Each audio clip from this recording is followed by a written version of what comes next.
Bien-aimés en Christ, que le Seigneur vous bénisse abondamment. Euh, voilà, nous sommes là. Nous voulons bien parler de la vision que le Seigneur nous a donnée. Vous savez, au corps de Christ, chacun a un appel et lorsqu'on est leader, on reçoit une vision. Vraiment, l'importance de la vision, c'est que la parole nous dit que sans vision, le peuple va périr. Alors, c'est dans Proverbe, vous savez très bien, 29, verset 18. Lorsque nous sommes en train de marcher, nous devons avoir une vision et ça, c'est très important. Et c'est pourquoi nous voulons bien parler de la vision que Dieu nous a donnée. Vous savez très bien que tous les leaders, les gens qui ont dirigé les autres sans vision, c'était tout un problème, pardon. Alors, vous savez, la vision, c'est la vision pour l'avenir. Quand nous parlons de la vision, nous voyons l'avenir. Alors, il faut avoir des yeux vers l'avenir.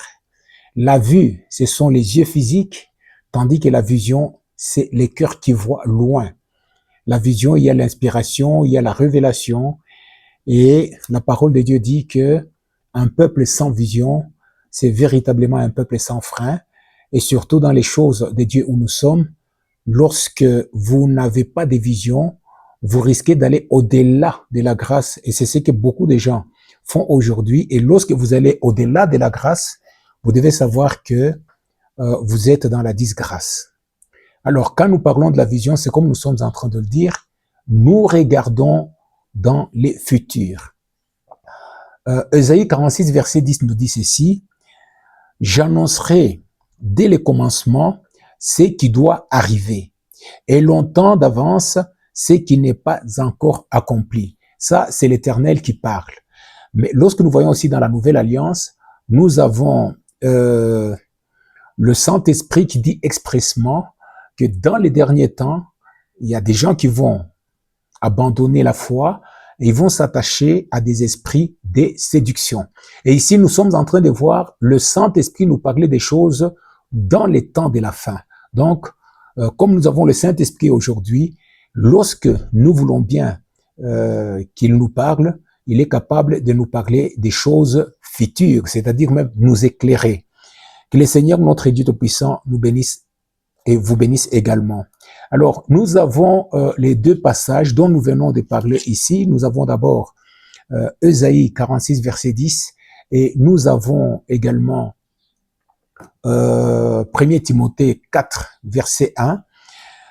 Nous nous basons là-dessus, c'est-à-dire en fait, qui peut nous parler de l'avenir? Nous avons l'Éternel, notre Dieu Tout-Puissant, qui le fait, et nous avons aujourd'hui le Saint-Esprit qui nous a été donné par le Seigneur Jésus-Christ étant sur le trône. Dieu qui est dans un présent éternel. Alors, nous sommes en train de parler de l'éternel présent, c'est-à-dire son nom c'est Je suis, et quand il dit Je suis, c'est-à-dire il est dans un éternel présent. Il peut nous informer au sujet de ce qui correspond pour nous au futur. Hein, vous comprenez? Alors, il peut nous dire tout ce qui peut arriver, et lorsqu'il le fait, nous considérons cela comme étant une prophétie. En d'autres termes, la prophétie, c'est l'avenir.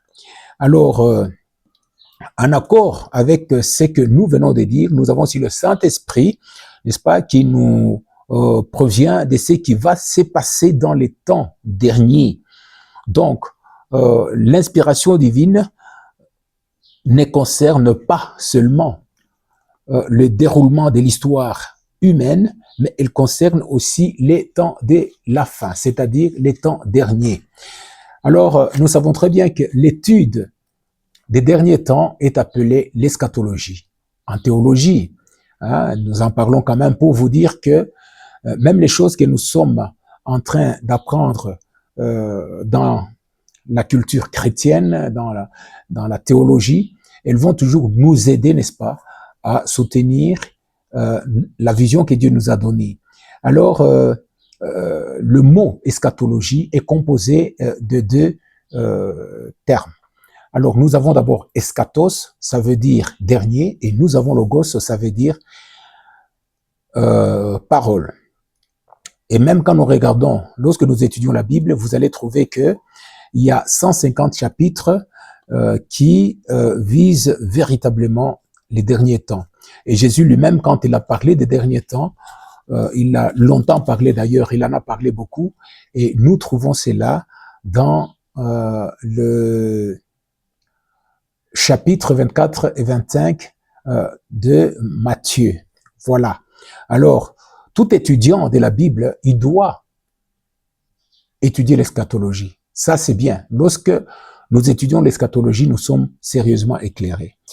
Alors, nous disons ici, si nous voulons entretenir une foi saine et solide, nous devons nous appliquer à comprendre ce que Dieu a dit d'avance sur les temps de la fin. Vous voyez, parce que lorsque nous avons une vision sur le temps de la fin, eh ben, nous allons édifier convenablement notre foi. Alors, comme il s'agit d'un très vaste sujet, nous devons nous concentrer, n'est-ce pas, sur l'aspect de l'eschatologie en ce qui concerne principalement l'Église. Il faut savoir que la doctrine des derniers temps se rapporte soit à l'Église, soit à Israël, soit au monde en général. C'est ainsi que l'apôtre Paul, il est en train de diviser l'humanité en trois parties.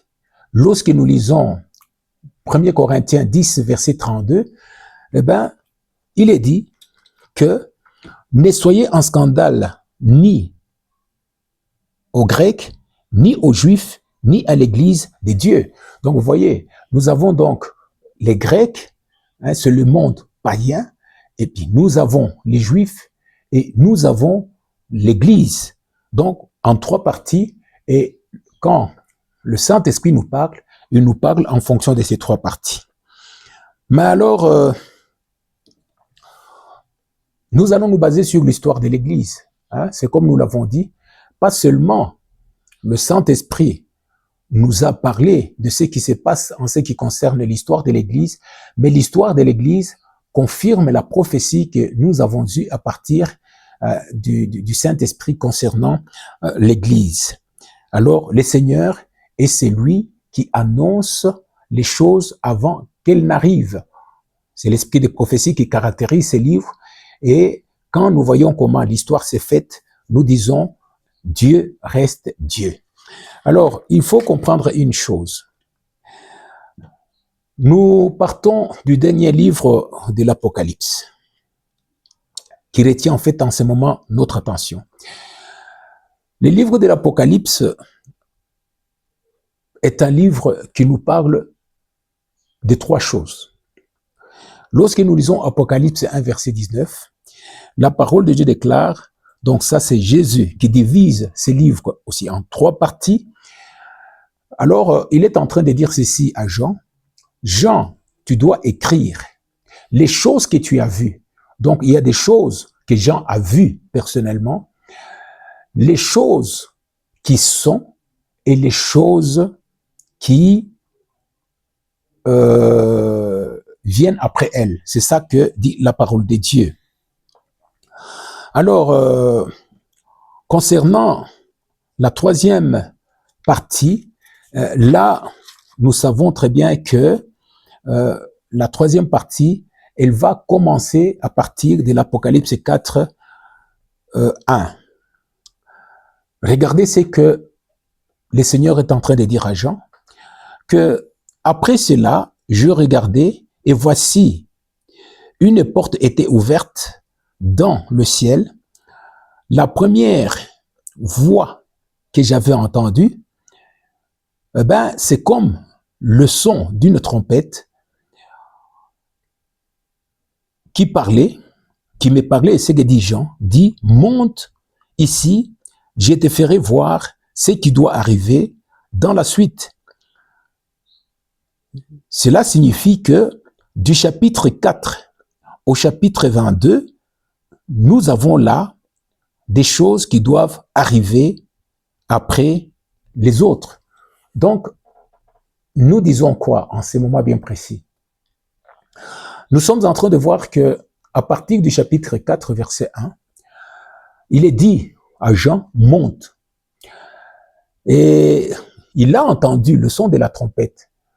Mais ici, nous voyons très clairement que quand nous entendons les sons de la trompette, eh bien, c'est l'enlèvement. Parce que lorsque nous lisons 1 Corinthiens 15, verset 52, il est dit à la dernière trompette. Donc, Jean, ici, il avait déjà entendu la dernière trompette. Et quand il a entendu la dernière trompette, c'était déjà l'enlèvement. Donc, nous avons parlé ici des 3 parties dans l'Apocalypse. Nous avons d'abord la première partie, ce sont les choses que Jean a vues. Qu'est-ce qu'il a vu? Il a vu Jésus dans sa gloire. C'est là où il est bien expliqué la divinité de Jésus-Christ. Il est dit, il est le Dieu tout-puissant. C'est écrit. Lorsque nous lisons Apocalypse 1, verset 8, nous voyons bien que le Seigneur Jésus-Christ, c'est lui le véritable Dieu. C'est pourquoi quand nous sommes en train d'expliquer ce qui se passe dans la spiritualité, Jésus-Christ, le Seigneur Jésus-Christ, c'est l'incarnation véritable du Dieu créateur. Très important. Donc, les 2 premières sections doivent se trouver dans les 3 premiers chapitres. Donc, les 2 premières sections doivent se trouver dans les 3 premiers chapitres, hein, comme nous l'avons dit. Nous avons d'abord ceci.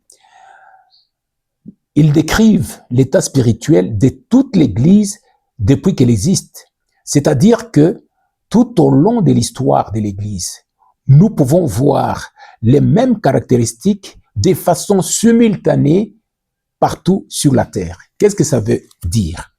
Donc, lorsque nous lisons les choses qui sont, c'est-à-dire que ce sont les choses qui concernent l'Église de Jésus-Christ depuis qu'elle existe, et là, nous sommes capables de voir comment l'Église de Jésus a évolué dans l'histoire et même de voir que toutes les caractéristiques que nous avons dans ces églises, elles peuvent se retrouver simultanément, c'est-à-dire en même temps, dans une église locale. Alors, deuxièmement, ils décrivent le développement chronologique de l'histoire de l'Église, c'est-à-dire que chaque période de l'histoire de l'Église est caractérisée par un trait dominant dans chacune de ces églises, de ces 7 églises. Hein? Bien aimé, vraiment, c'est formidable ces livres pendant le temps que nous sommes en train de lire ces livres. Donc, nous sommes les choses que nous trouvons dans les 7 églises, les choses dont parle le Saint-Esprit, ce sont des caractéristiques dominantes. Donc, c'est-à-dire, il n'y a pas que ça. Par exemple, quand nous allons voir la première église, nous allons en parler, qui est Éphèse, ils ont abandonné leur premier amour. Mais ce n'est pas que ça. Il n'est pas dit que c'était le seul problème. Mais ce sont des traits qui sont vraiment dominants. C'est ainsi que les 7 lettres des chapitres 2 et 3 de l'Apocalypse décrivent une période distincte de l'histoire de l'Église. Et en les examinant, nous allons vraiment parvenir à situer l'Église du 21e siècle, c'est-à-dire celle dans laquelle nous sommes. C'est très important. Lorsque nous lisons ces chapitres, nous sommes capables de pouvoir déterminer l'état dans lequel se trouve l'Église du temps de la fin. Et c'est très important. Parce que si nous comprenons ce qui ne va pas, nous sommes capables aussi d'avoir recours au Saint-Esprit afin d'arranger les choses. Et dans ces livres, il est dit, écoutez,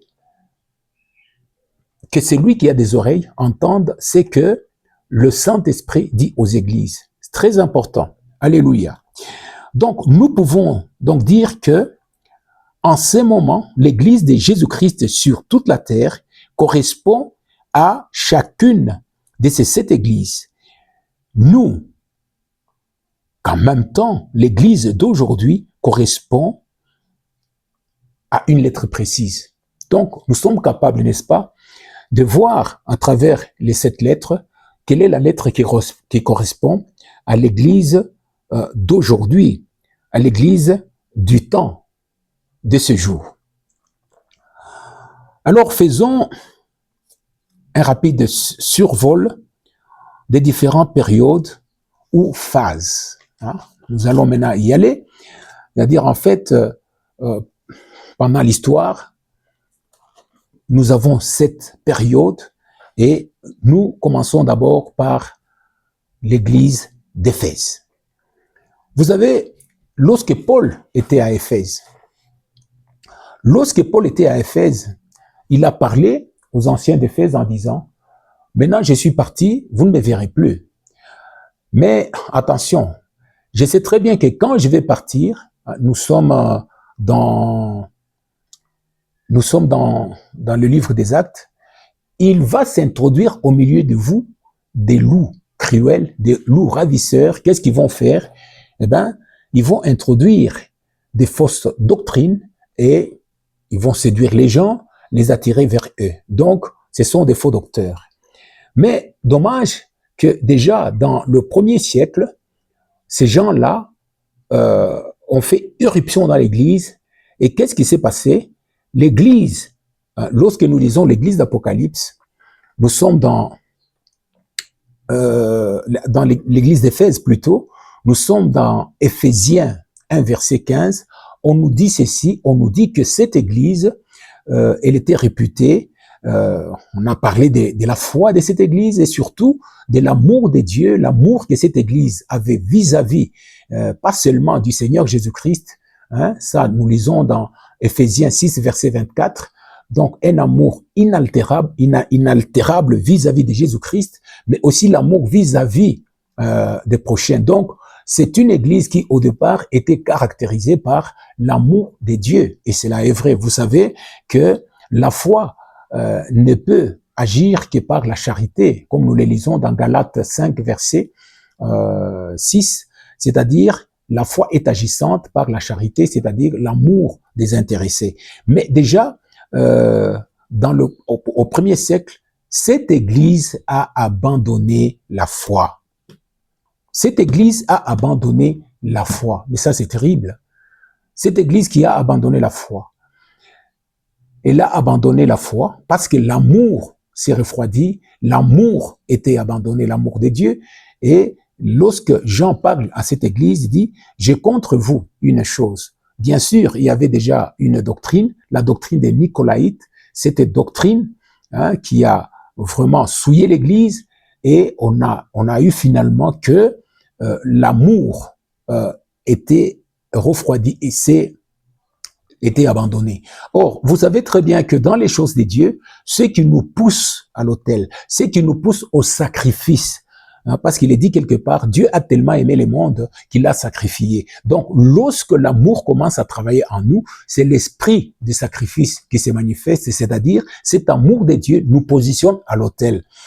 Oui, lorsque nous avons cru, il est dit dans Romains 5, verset 5, que le Saint-Esprit a répandu dans nos cœurs l'amour de Dieu. Donc, vous comprenez. Et cet amour est en train de nous pousser vers les choses de Dieu. Cet amour est en train de nous pousser, de nous maintenir même à l'autel du Seigneur. Parce que, vous savez, nous entrons dans le royaume par la croix qui est la porte et nous nous installons dans le royaume à l'autel. Parce que l'autel, c'est la table du Seigneur. Alors, nous devons savoir que l'église d'Éphèse, c'est une église qui a perdu son premier amour. Apocalypse 2, de 1 à 7. C'est la lettre qui a été adressée à cette église, mais ce n'est pas la seule dans la Bible, parce que l'apôtre Paul lui en avait écrit aussi une. Nous avons l'épître aux Éphésiens dont nous sommes en train de parler pendant ces temps. Cette église est une église qui a beaucoup reçu et qui a prospéré spirituellement sous les ministères de Paul et des Jean.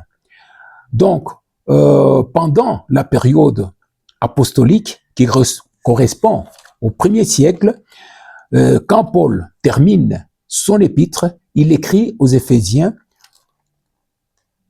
6, chapitre 6, verset 24, que la grâce soit avec tous ceux qui aiment notre Seigneur Jésus, Christ, d'un amour inaltérable, inaltérable. Donc, vous avez compris. Donc, dès le départ, cette église était une église qui incarnait un amour inaltérable vis-à-vis du Seigneur Jésus-Christ.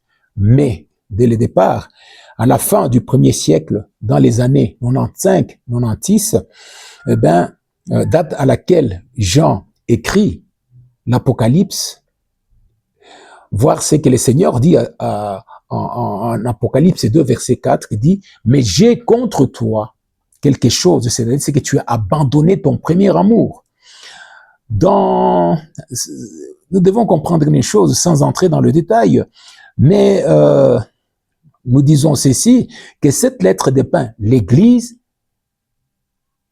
de la première période apostolique, au 1er siècle, une Église qui commence, oui, avec Dieu, mais qui finit par se refroidir et se compromettre. Donc ici, nous sommes dans l'Église d'Éphèse. Qu'est-ce qui se passe? Cette Église était une Église qui pouvait être confondue à l'Église apostolique. L'amour de Dieu était au zénith. Et c'est une Église qui était réputée par la foi que nous avons eue une fois pour toutes, comme nous allons le voir prochainement. Cette foi qui a fait que nous soyons vraiment des fils du royaume et des véritables sacrificateurs. Mais comme la foi s'est refroidie par l'introduction des fausses doctrines, eh bien, l'amour a été abandonné et cette Église finalement s'est refroidie du point de vue de l'amour. Donc, c'est une Église qui a perdu son premier amour. Nous avons l'Église d'Esmyrne. C'est l'Église persécutée. Voilà. L'Église d'Esmyrne, c'est l'Église persécutée. Lorsque nous lisons Apocalypse 2, verset 8, il est dit ceci. Donc ce passage nous parle de cette période de l'Église qui a tout de suite suivi l'Église apostolique, c'est-à-dire l'Église du 2e et jusqu'au début du 4e siècle. Maintenant, écoutez ce qui va se passer. À cette Église, le Seigneur a dit quelque chose. Mais à cette époque, les cultes de l'empereur étaient imposés dans tout l'Empire romain. Donc, vous avez compris. La première église, dans cette période, l'église d'Éphèse, là, nous avons compris que c'est une église qui a perdu son premier amour. Et quand cette église a perdu son premier amour, elle s'est éloignée de l'autel. Elle a commencé déjà à reculer. Maintenant, lorsque nous arrivons dans la deuxième époque, nous sommes à l'église de Smyrne. Là, nous voyons déjà quelque chose s'introduire. C'est-à-dire, en fait, ça ne s'est pas introduit, mais c'est une période où on a obligé les gens de pouvoir observer les cultes de l'empereur. Les cultes de l'empereur étaient imposés dans tout l'Empire romain. Retenez ça. Mais parce que les chrétiens refusaient de brûler de l'encens à l'empereur et à confesser qu'il était le seul Seigneur, l'Église a été brutalement persécutée. Il y eut des ténèbres, et il y eut plutôt des tortures et des exécutions dans ces années-là. Voilà. Voilà, c'est ça que nous avons constaté dans les arènes, effectivement, c'est là où il y avait des persécutions. Donc ici, qu'est-ce que nous pouvons dire? Nous disons ceci, les cultes de l'empereur est imposé, mais l'Église persiste. Et quand l'Église persiste, quand l'Église résiste, et en ces moments-là, eh bien, elle est persécutée. Et c'est pour ça, parce que l'Église ne pouvait pas accepter que finalement on puisse rendre un culte à l'empereur. Donc, d'ailleurs, le nom Smyrne, ça veut dire amer, symbolise les souffrances. Lisez Apocalypse 2, verset 10. Alors, vous voyez très bien que pendant ce temps-là, l'Église a commencé à souffrir. Hein, nous allons vous lire quelque chose, nous avons fait des recherches. C'était peut-être une allusion à une persécution littérale des 10 jours. Hein, c'est ce qui est écrit. C'est peut-être une prophétie sur la période d'intense persécution qui a eu, que l'Église a connue au 2e, 3e, jusqu'au 4e siècle. En effet, l'histoire nous apprend que pendant ces 2 siècles et demi, l'Église a été sauvagement persécutée par 10 empereurs romains qui voulaient détruire totalement le christianisme. Donc, vous voyez, donc les 10 empereurs qui sont arrivés, ils voulaient vraiment casser le christianisme. Et le dernier de ces empereurs, non, le premier plutôt, c'était Néron. Qui, voilà, c'est que nous sommes en train de lire encore ici, d'après nos recherches. Donc, Néron, il éclairait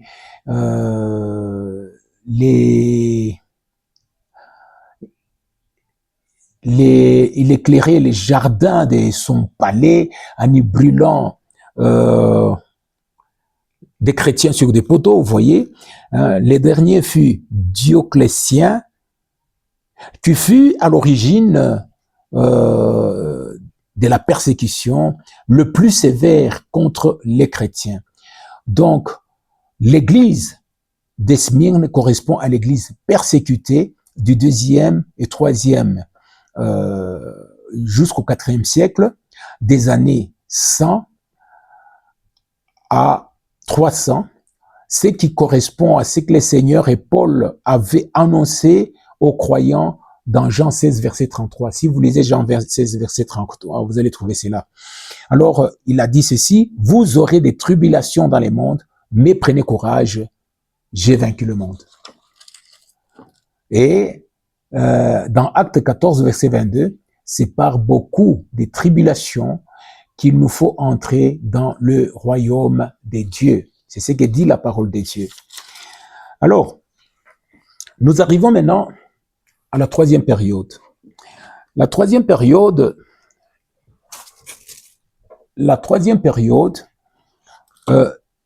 c'est l'église de Pergame. Nous devons comprendre une chose, bien-aimés.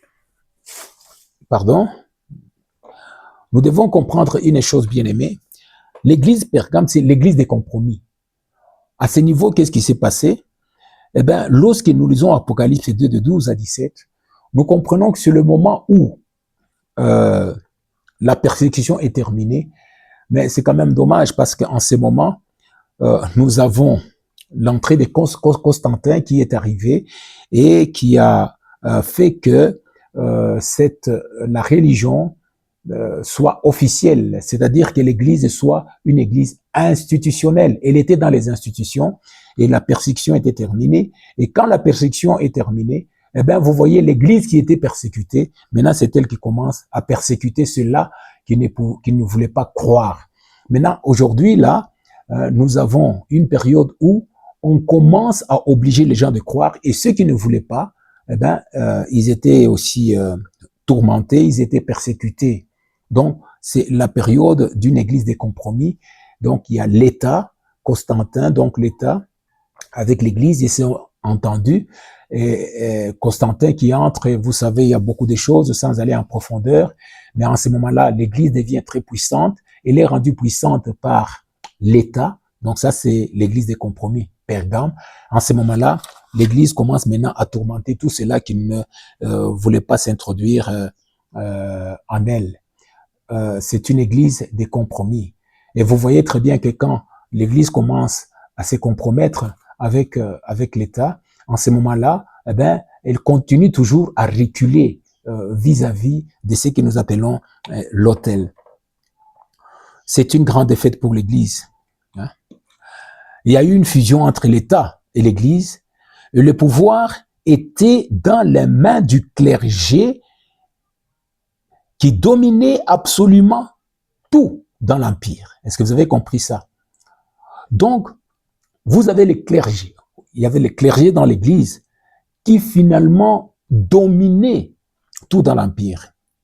Ce qui semblait une victoire est devenu en réalité la plus grande défaite de l'Église. Regardez ce que le Seigneur dit à cette Église dans Apocalypse 2, des 14 à 16.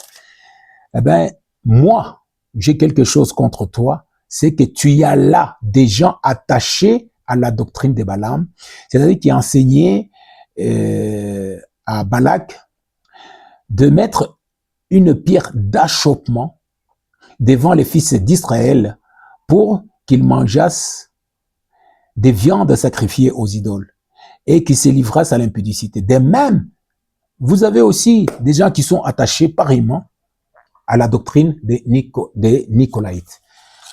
Comme nous allons le voir, nous expliquons en bref ce que ça veut dire. Je suis en train de lire, d'après les recherches que nous avons faites, la doctrine de Balaam désigne le compromis avec le monde. Donc c'est l'Église avec le monde. Le monde est entré dans l'Église. Et le nom Balaam signifie justement dévorant, c'est-à-dire, ça veut dire que dans cette Église, les croyants étaient dévorés par les convoitises du monde. Mais la doctrine des Nicolaïtes désigne l'autorité suprême du clergé sur le peuple, car le mot Nicolaïte désigne conquérir le peuple. C'est l'époque où l'institution religieuse domine les populations. L'église de Pergame, donc, représente l'église des compromis en raison du pouvoir grandissant de cette église et de son clergé. Notons que ce pouvoir grandissant résulte de l'union de l'État et l'Église. Donc, au niveau de Pergame, vous avez l'État et l'Église qui sont en communion. Alors, quatrième période, ici, nous avons Thyatire. L'église des traditions et des ténèbres. Voilà. L'église d'Éphèse, c'était l'abandon du premier amour. L'église de Smyrne, c'était l'église persécutée. L'église de Pergame, l'église des compromis.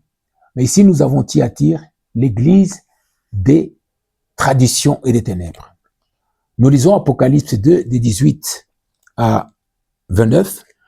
Il est dit, pendant cette période-là, nous sommes au Moyen-Âge, n'est-ce pas? C'est pendant le Moyen-Âge, la fin du 5e jusqu'à la moitié du 15e siècle, ce sont des années de 500 à 1400. Cette période de l'histoire de l'Église, une période la plus noire, donc, car l'Église était totalement apostate. L'Église avait totalement abandonné la foi. Elle avait renié la foi et était devenue une institution toute puissante et totalement idolâtre. Et c'est à ce niveau-là qu'on parle de Jézabel. La parole de Dieu dit ceci, j'ai contre toi une chose, que tu t'es attaché à la doctrine de Jézabel. Or, la doctrine de Jézabel, c'est quoi? C'est la séduction. Est-ce que ce n'est pas ce que nous sommes en train de voir aujourd'hui? La séduction. On utilise les miracles, on utilise les prophéties, on utilise les délivrances, toute autre chose pour séduire les gens et les attirer vers eux. C'est la séduction. Et nous trouvons cela dans l'Église. Alors, lorsque nous arrivons maintenant à la 5e période, ici nous sommes au niveau de l'Église de la Réforme. Ici nous avons des réformateurs qui sont arrivés, Martin Luther, Jean Calvin, qui essayaient en fait de soutenir le peu qui restait encore, parce que l'Église était totalement écrasée, bien qu'elle soit vraiment morte, mais il y a quand même des gens qui sont restés là-bas, faisant un effort pour que tout ne s'éteigne point. Nous avons le temps des réformateurs, il y en a beaucoup. Nous avons parlé ici, n'est-ce pas, de Martin Luther, nous avons parlé de Jean Calvin, ils ont fait un effort, ces gens-là, pour que eh ben, les choses ne soient pas supprimées. Mais nous ne disons pas un effort, mais nous disons ceci, le Seigneur l'avait déjà prévu et le Seigneur avait fait que ces gens-là puissent vraiment tenir par le Saint-Esprit afin de pouvoir faire évoluer l'Église d'une manière ou d'une autre. Donc, c'est l'Église de la Réforme. C'était une période formidable, alors que l'Église institutionnelle était toute puissante, mais morte spirituellement. Le Seigneur a fait briller la lumière de la vérité grâce à à son retour, à la période qui allait venir. Alors, nous comprenons ici que c'est une église, cette période, c'était la période de la réforme et qu'il y a des gens quand même qui ont tenu. Nous avons besoin, n'est-ce pas, dans l'église de Dieu, des gens qui tiennent et qui font que les choses ne s'effacent pas. Alors, nous continuons, bien-aimés. Quand nous arrivons maintenant à la 6e église, et là nous sommes Philadelphie, ça c'est, je vais en parler trop peu. Philadelphie, c'est l'église des réveils et des missions. Là, le Seigneur a fait que c'est à cette époque-là qu'il y ait des réveils, mais l'église est déjà loin de l'autel. Alors il y a eu quand même quelques gens et ils ont commencé à travailler. Vous voyez, après la réforme, ça ne pouvait être que ça. Ces gens-là, ils devaient vraiment travailler très sérieusement afin de pouvoir faire répartir l'Église. Ils étaient poussés par le Saint-Esprit. C'est le Saint-Esprit. Et c'est en 7e étape, nous arrivons. L'Église de Laodicée, et là, nous voyons très bien que Christ, il dit, je suis à la porte. Et il dit à cette église, je suis à la porte. Donc, il n'est plus dedans, c'est-à-dire en fait, l'autel n'est plus opérant. Et à ce niveau-là, c'est le moi qui prend de l'ampleur. Parce qu'au départ, regardez, quand nous avons commencé avec Éphèse, c'est lui qui était sur le trône, c'est le Seigneur Jésus-Christ. Mais quand nous arrivons au niveau de la Odyssée, c'est le moi. Je suis riche, je me suis enrichi, je n'ai besoin de rien, donc c'est le moi. Alors ici, nous comprenons que à la fin des temps, ce n'est plus Christ qui est sur le trône du cœur, mais à la fin des temps, c'est le moi qui est sur le trône du cœur. C'est pourquoi, sachant que aujourd'hui, nous avons un autel. L'autel, il est là, parce que de toutes les façons, si l'agneau de Dieu est là, eh bien, l'autel est aussi là. C'est écrit dans Hébreux 13, verset 10. L'autel est là. Et comme l'autel est là, nous devons nous positionner à l'autel. Mais tout au long, comme l'Église s'est éloignée de l'autel, maintenant, aujourd'hui, pour restaurer les choses, il ne faut plus, n'est-ce pas, bâtir l'autel parce que pour le moment, les choses sont spirituelles. Pour le moment, nous sommes exhortés de nous approcher de cet autel. Et comment s'approcher de cet autel? Lorsque vous lisez l'Apocalypse, vous avez compris comment on s'est éloigné de l'autel. L'amour de Dieu s'est refroidi. Bon, il y a eu quand même des gens qui ont tenu pour que les choses ne tombent pas. Mais regardez, nous sommes maintenant au verset 10, au chapitre 10 en hébreu. Le chapitre 10, verset 5, le Seigneur Jésus-Christ est en train de dire ceci à Dieu. Tu n'as voulu ni sacrifice, ni holocauste, mais tu m'as fait un corps. Là, on nous présente vraiment le véritable sacrifice, c'est-à-dire l'agneau de Dieu qui ôte les péchés du monde. Et quand le sacrifice est là, le sacrifice a fait que Dieu lui-même soit à l'autel avec son Fils à lui. Et maintenant, quand Dieu est à l'autel, il nous attend. Quand il nous attend, il est en train de nous montrer le chemin, comment y arriver. Eh ben, il dit, approchez. Comment vous allez vous approcher? Ayez un cœur sincère, un cœur rempli de foi, un cœur purifié d'une mauvaise conscience. Vous voyez quelles sont les attitudes que nous devons avoir. Mais pourquoi? Parce que le corps que nous avons ici, nous, qui est le corps purifié d'une eau pure, c'est le véritable sacrifice, comme c'est écrit dans Romains 12, verset 1, un sacrifice saint, vivant et agréable à Dieu.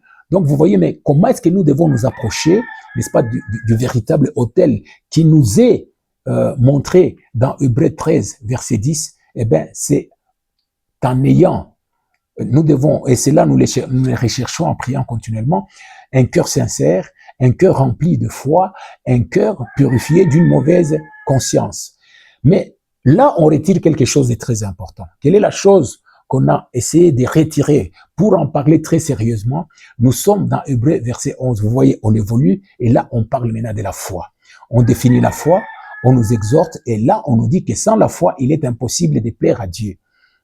Maintenant, pendant le temps qu'on nous exhorte sur la foi, mais le chapitre 12 des Hébreux, on nous dit, nous devons avoir les yeux continuellement tournés vers Jésus-Christ pendant les temps que nous sommes avancés vers l'autel. Hein, qu'est-ce qu'il a été, ce qu'il a fait, comment est-ce qu'il a enduré, comment est-ce qu'il a supporté les souffrances, quelle était sa patience. Donc, vous voyez, et quand nous arrivons maintenant au chapitre 13, c'est là où on nous dit, nous avons un autel. Cet autel, il est spirituel. Donc, nous nous approchons de cet autel après avoir été un véritable sacrifice. Quand nous sommes des sacrifices, lorsque nous nous sacrifions, lorsque nous nous abandonnons dans les mains du Seigneur, lorsque nous lui donnons notre corps, lorsque nous lui donnons notre vie, eh bien là, nous nous sommes positionnés à l'autel. Et là, il y a aussi d'autres offrandes telles que la louange, ainsi de suite.